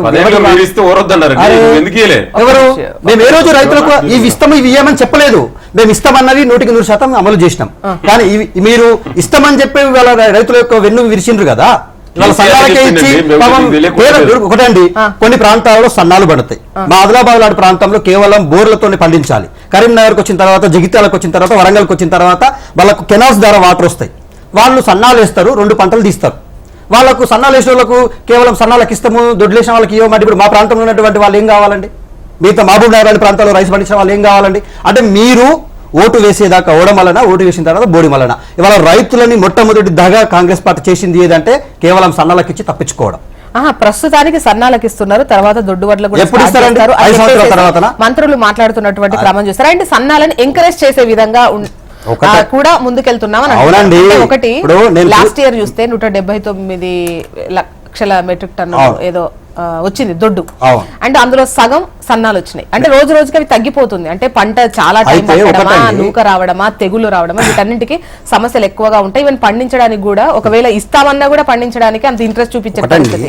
రైతులు ఏదైనా కూడా గిట్టుబాటు ధర ఏదానికి ఎక్కువ వస్తుందో, ప్రజలు ఏది ఎక్కువగా కోరుకుంటారో ఆ పంట వేయడానికి మొక్కువ చూపిస్తారు. ఇవాళ తెలంగాణ ప్రాంతంలో ఉన్నటువంటి రైసు మా కాలంలో, కేసీఆర్ గారి కాలంలో మేము పండించిన రైతు పంజాబ్ రాష్ట్రాన్ని తలదన్ని మొదటి స్థానంలో నిలబడ్డాం. రైస్లో మనం నిలబడ్డాం. కాబట్టి అప్పుడు వచ్చినటువంటి మన రైస్ని మేమే ప్రభుత్వాలు ఎక్కడ కూడా కళ్ళంలో ఒక గింజ కూడా ఉండకుండా కొనేసినామండి మేము. ఇవాళ వీళ్ళ నిర్లక్ష్యం వల్ల కళ్ళంలో ఉన్నటువంటి పంట మొత్తం కూడా నేలపాలైపోయిందండి, వర్షార్పితం అయిపోయింది, నదిలో కలిసిపోయింది, బోర్న విలిపిస్తున్నారు, మొలక వచ్చినటువంటి గింజలు పట్టుకొని ఏడుస్తా ఉన్నారు. కనీసం ఆయన అవగాహన ఉందో లేదో తెలుసుకోవాలి బీజేపీ బీఆర్ఎస్ నాయకుడు. ఎందుకంటే బహుశా మీకు అందరు కూడా తెలుసు, జర్నలిజం లా తెలంగాణలో ఎక్కువగా ఏ రైస్ తింటున్నారు మొదటి దాన్ని గుర్తు పెట్టుకోవాలి. ఇవాళ సన్న బియ్యాన్ని 60 నుంచి 70% ఇవాళ తెలంగాణలో ప్రజలు సన్న బియ్యం తింటున్నారు. దానికి ఇవాళ ఒక ప్రోత్సాహంగా ఒక ఇనిషియేట్ స్టార్ట్ చేసినామండి. 2000 గతంలోనే కేసీఆర్ చెప్పాడు మేము సన్న బియ్యానికి ఇస్తామని. కేసీఆర్ దుబ్బాక ఎలక్షన్ లో చాలా స్పష్టంగా చెప్పాడు. అతను చేయని పని ఇవాళ మేము చేస్తున్నామండి. రాగండి, మీరు చేయనందుకు మేము చేస్తున్నాం. మీరు ఒక దాన్ని వెల్కమ్ చేయండి. ఇవాళ తెలంగాణ రైతులు కన్ఫ్యూజ్ చేసి మీరు ఇన్ని మాట్లాడుతున్నారు. రైతులకు ఖమ్మంలో బేడీ లేచిన చరిత్ర ఎవరండి? ఇదే నల్ల చట్టాలకు బీజేపీ నల్ల చట్టాలు బీఆర్ఎస్ సపోర్ట్ చేయలేదా? ఇవాళ గతంలో కల్లాలలో ఎన్ని రోజులు ఉండేదని పంట, ఇవాళ పంట అక్కడనే. ఇవాళ ప్రభుత్వం ఆ విధంగా లేదు. ఇవాళ తడిచిన ధాన్యాన్ని కూడా వస్తున్నాం ఈ ప్రభుత్వం. ఇవాళ రైతులకు గతంలో అకౌంట్ లో 3 నెలలు పట్టేదండి పంట వేయడానికి. అరే ఆగండి, మీరు ఇద్దరు తెలంగాణ ప్రజలు చూస్తున్నారు. మీరు మాట్లాడినప్పుడు మేము మాట్లాడమా? మినిమం పేషెన్స్ ఉండాలి మరి. ఇది లేకుంటే ఎందుకంటే ఒకరే వేగంగా మాట్లాడితే దిగినట్టవే. We are all well educated. ఎందుకు మీరు అట్లా చెప్పండి? మేము అదే చెప్తున్నాం. గతంలో మీరు కల్లాలలో ఎన్ని నెలలు నడిచేది, మీరు అకౌంట్ లో ఎప్పుడు డబ్బులు వేసేది. ఇవాళ అకౌంట్ లో మీరు 3 నెలలు తీసుకునేది గతంలో బీఆర్ఎస్ ప్రభుత్వం. ఇవాళ 1-2 days లో ఇవాళ అకౌంట్, రైతుల అకౌంట్ లో ఆ అమౌంట్ వస్తుంది. ఇవాళ రైతులను రాజుగా చేసిన ప్రభుత్వం కాంగ్రెస్ ప్రభుత్వం. ఇవాళ గతంలో కూడా రుణమాఫీ చేసినటువంటి చరిత్ర కాంగ్రెస్ పార్టీది. రైతులకు ఉచిత విద్యుత్ ఇచ్చినటువంటి చరిత్ర కాంగ్రెస్ పార్టీ. ఇవాళ బీఆర్ఎస్ నాయకులు ఏదో మాట్లాడుతున్నారు. సన్నాల గురించి మాట్లాడితే ఇప్పుడు సన్నాలకు మంచి డిమాండ్ ఉంది. ప్రభుత్వం వచ్చి కొంటది అనే దాకా కూడా వెయిట్ చేయకుండా పంటనే అమ్ముతున్నటువంటిది, వాళ్ళే వచ్చి కోసుకొని పోయే సిచ్యువేషన్స్ లో ఉన్నటువంటి డిమాండ్ సన్నాలకు ఉన్నది. సో ప్రభుత్వం దగ్గరకు వచ్చినప్పుడు వీళ్ళు మద్దతు ధర పైన ఇంకా 500 బోనస్ ఇచ్చి ఒక్క నిమిషం ఉన్నటువంటిది. సో నరేష్ గారు చాలా సేపు మాట్లాడారండి. ఖచ్చితంగా ఇస్తాను, ఒక 1 minute మీకు ఇస్తారు ప్లీజ్, ఒక్క నిమిషం. ఎందుకంటే అవగాహన లేకుండా మాట్లాడుతున్నారు ఎవరు? ఇప్పుడు కేంద్ర ప్రభుత్వము కేంద్రం ఎందుకు మీరు ఇనిషియేట్ చేయండి అన్న. మీరు 10 ఏళ్ళు మీరు ఇనిషియేట్ చేయట్లేదు. Why don't you initiated? కేంద్రంలో అధికారంలో ఉన్నావు కదా, మరి నువ్వు చేయొచ్చు కదా. నువ్వు చేయని పనికి మేము చేస్తున్నందుకు మీరు ఒక ఆస్వాదించాలి మంచి మనసుతోటి. మీరు ఇవాళ రైతులను ఈ విధంగా ఇవాళ కన్ఫ్యూజ్ చేయడం మంచిది కాదు. ఇవాళ బీజేపీ బీఆర్ఎస్ ఏం చేస్తుందో చెప్పండి. రూపాయలు మద్దతు ధర పెంచారు. మీరు కనీసం మద్దతు ధర ఎందుకు ఇవ్వలేదు? ఐడియా ఉన్నదా ఆయనకు? లింగం యాదవ్ గారికి ఐడియా ఉన్నదా? నీకు ఎంఎస్పీ ఎందుకు ఇవ్వలేదు? నీకు ఐడియా ఉందా? కనీసం మీకు తెలుసా ఎంఎస్పీ ఎందుకు ఇవ్వలేదు? పైకి పెరిగిందండి ఇప్పటి వరకు. ఎవరికి ఇచ్చే ఎంఎస్పీ? 1000 రూపాయల వరకు కూడా వస్తున్నది. కాదండి, మినిమం సపోర్ట్ ప్రైస్ అని లింగం యాదవ్ గారు ఇది కరెక్ట్ కాదు. ఒక్క నిమిషం ఆగండి నరేష్ గారు, ఒక్క నిమిషం. అంటే రైతులకు మినిమం సపోర్ట్ ప్రైస్ ఇవ్వడం అనేది ఈ 5-6 ఏళ్ళు గనా, ఈ 10 ఏళ్ళు గనా, లేకపోతే ఎప్పటి నుండి అసలు ఈ డిమాండ్ ఉంది? ముఖ్యంగా ప్రభుత్వాలు మారినప్పుడు ఒకరిపై ఒకరు వేసుకోవడమేనా మినిమం సపోర్ట్ ప్రైస్ అనేది? దానికి చట్టబద్ధత చేస్తే గొడవే ఉండదు కదా. ఇప్పుడు నేను అదే చెప్తున్నానండి. సపోర్ట్ ప్రైస్ ఇవాళ 10 ఏళ్ళ అధికారంలో ఎందుకు చేశారు? 10 ఏళ్ళు అంతకుముందు ఎవరు ఉన్నారు?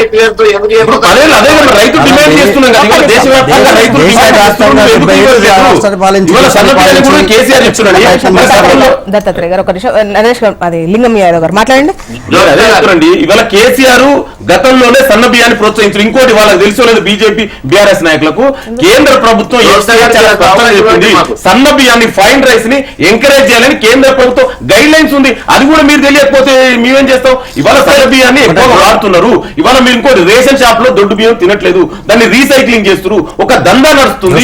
దాన్ని అరికట్టడం కోసం మేము సన్న బియ్యానికి ఇస్తున్నాం. మరి మీరు ఇప్పుడు చాలా సింపుల్ అండి. కేంద్రం క్లారిటీ ఇవ్వండి.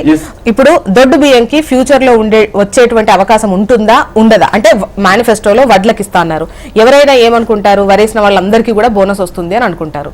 ఇప్పుడు మీరు సన్నాలో అనౌన్స్ చేశారు. ఇటువంటి అవేర్నెస్ కోసమో లేదంటే ఒక్క నిమిషం దత్తాత్రేయ గారు ప్లీజ్, నరేష్ గారు మీరే ప్లీజ్ చెప్పండి. అంటే అటువంటిది ఇవ్వలేదు కాబట్టి వాళ్ళ డిమాండ్ ఖచ్చితంగా రైతులకు పెద్ద ఎత్తున దొడ్డు వడ్లు వస్తాయి. ఇవాళ ప్రభుత్వం ఒక ప్రాసెస్ ని ఇనిషియేట్ చేసింది. మీరు దొడ్డు బియ్యం కీయమని ఎక్కడ చెప్పలేదు. గతంలో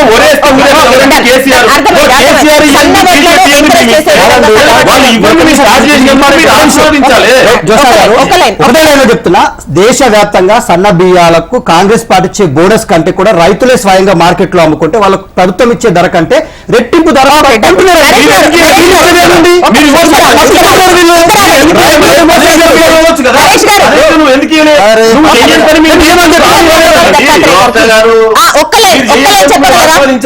ఒక్కలేం చెప్పగలరా? మీరేమైనా మనకు టైం అయిపోయింది, మీరు చెప్పాలనుకున్న లైన్ లో. జోస్దా గారు, ఇప్పుడు వీళ్ళు ఏదైతే సన్న బియ్యం గతంలో టిఆర్ఎస్ ప్రభుత్వం కేసీఆర్ గారు సన్న బియ్యం వేయించి తెలంగాణ ప్రజల్ని మోసం చేసింది నిజం కదా? ఆ దొడ్డు బియ్యంతో రెండే మాట మాట్లాడుతున్నా బ్రదర్ మధ్యలో. ఇదంతా కాదు, మీరేంటిది మీరేం చెప్పాలనుకుంటున్నారు? నేను ఏమంటున్నానంటే కాంగ్రెస్ పార్టీ ఈ రోజు సన్న బియ్యానికి మద్దతు ధర ఎంత ఇస్తున్నది? దొడ్డు బియ్యం దొడ్ల ఇప్పుడు వాళ్ళు చెప్తున్నారు సన్న వాటికి ఎంకరేజ్ చేసే విధంగా ఈ విధంగా ఉంది. ఫ్యూచర్ లో అయితే ఇంకా చెప్పలేం. మళ్ళీ మంత్రి మండలి సమావేశం ఇప్పుడే ఇనిషియేషన్ అని చెప్తున్నారు. చూద్దాం మరి ముందు అన్నిటికీ ఇస్తారా లేదా లేకపోతే వీటితో ఆపుతారా అనేది తెలుస్తుంది. And thank you so much అండి డిస్కషన్ లో పార్టిసిపేట్ చేసినందుకు నరేష్ గారు, లింగం యాదవ్ గారు, దత్తాత్రేయ గారు. థ్యాంక్ యూ అండి. ఇది వాళ్ళ న్యూస్ అనాలిసిస్. చూస్తూనే ఉండండి హెచ్ఎం టీవీ. వార్త ఆగదు, నిజం.